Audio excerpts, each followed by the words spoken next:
比较大，多一点。现在哦，因为我阿公以前当我阿公以前可能当我保证的时候，有零听到他零这大头的这大，还有重要的是有一个手镯。我说他怎么这个这个是贴金啦，他说阿公在不好啦，这个就在这一个手镯非常的痛。好，就一件。我的阿妈就是我国家的阿妈今年67年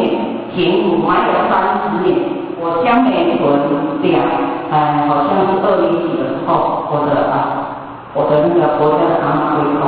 那就用上了那个西岩村西寮那边，那我公公就有交代他在这个时候就交代，在盖清河市场的时候就交代后学，如果我们有盖灵骨塔，要把阿嬷的灵骨捡到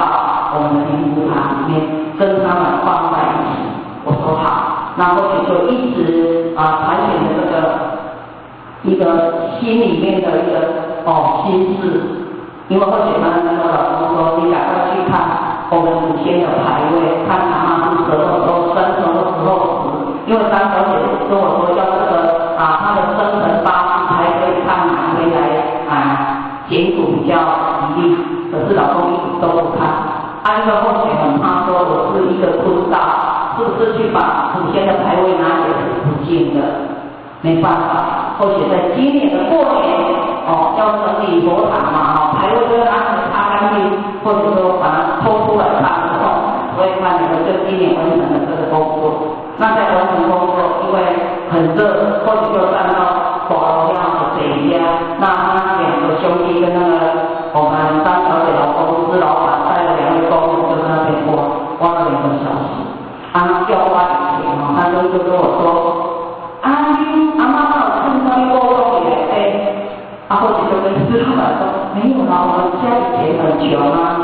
没有？我们家以前很穷，对不对？你们都认识我们我住了一个破房我说应该没有啦，因为我们家以前不是很有钱。你跟我没有，结果我看我老公从那边走来，那就跟我老公就跟我说，老婆，阿嬷有带一个手镯呢，玉镯呢，他就拿给我，我说你有没有洗呀？他说没有洗啊，那边用点水怎么洗？给我点钱，30年了，有多干净你们知道吗？我还拿起来闻都没有味道，太优秀了，太棒了，所以就拿一个手镯，那应该是麻，因为我们那时候我国家比较没有那么跟我娘家不一样的一个医院我阿嬷是很厚的那个手镯，我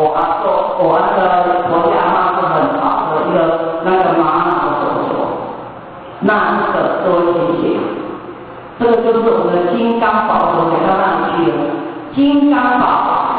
那我们有没有金刚宝？有，我们都怀书做拜，还要去拜弥勒祖师，也拜自信佛。今天我们来学习，就是要让我们的自信佛越来越清净。那我们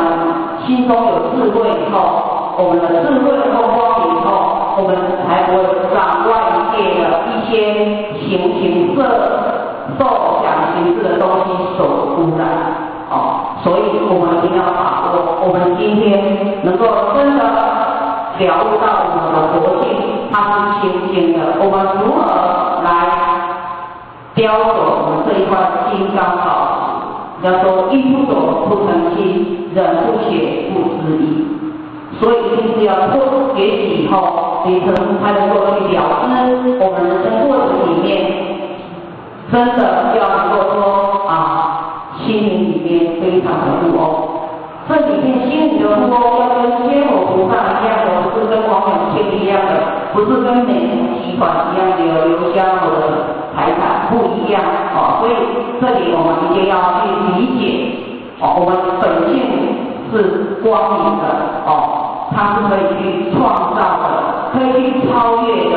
可以去超越的，跟我们在职场一样，你要成就在这个职场里面的顶尖，一定要做够努力。其实或许各位可能觉得说苦跟慧同时进行，你才能够圆满。只要你有智慧，你的福报病根的啦。你只有一味的去追求福报，没有智慧的话，那我们的福报是没有办法长长久久，没有办法长长久久。那后学就以这个来跟各位分享一个智公禅师说的，我们来练一遍就好了各位学我们练一遍，这是一个记忆手记，它练起来是有押韵的我把它全部修出来，那我们来分享一下，我们一起来练它。各位学姐，不是刚刚在读经的读经60节我们不用眼睛看云雾，嘴巴去东北开始，南来北往走西东，看得无声总是空，天也空来地也空，人生渺渺在其中，日也空来月也空，东升西坠为谁功？田也空来地也空，换了多少主人翁？金也空来银也空，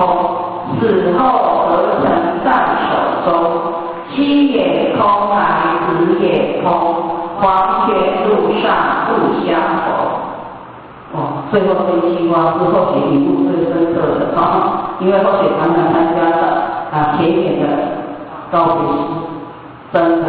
虽然你的妻子、你的孩子会觉得悲伤，可是后学觉得现在的妻子、孩子不大会悲伤了。为什么？都把生死看得很大，生死拉铁真的，以前的人如果老公走了，还是爸爸妈妈走了，都哭得很伤心。现在的人不会，觉得说他这样是一种了脱，当然是很 OK 很正确的一个理念。可是生离死别是非常苦的有的老婆是哭不出来的有的老婆是哭不出来的。那多学习，我们一定要去理解。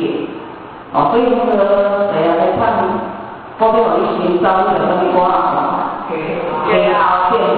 高边有一寻找，我老公常常说，你就爱我寻找，我讲所以要读书的，你跟爱我寻找。你讲你靠我，你也要功课，不要做任务，你爱我寻找这两个读书呢，寻找心开我来做事情，哪个或许刚才有讲那个50岁看财力，60岁看体力，70岁看定力。基本业也是说这样的，80我觉得80看人生，还有70看定力，真的。或许现在60岁看体力，以前50岁的时候真的就刚刚以为，今嘛不是小光刚是像北港都风对。体力差很大，70岁看电力，到70岁你到医院去慢性病一次拿3个月的叫做病历，已经是到处都是这个病，不会换其他的，不会引起有牵扯就没办法。那80岁看什么？看黄历呢？刚才那个吴晶晶坛主跟后学说很久没有相见，我说真的对不起，都没有去看你。他说他这一次是最后一次来参加体会班，我说你乱讲，你不要乱说，你讲大些，你说我还不当后面那个讲吧，各位姐姐，这样多销量，你别等你，那别看等你，像那中国特专注，迄天你话主任讲你可能等你结果这里有就这个都不等这个家有销量，你是不要搞在你家己就这个话。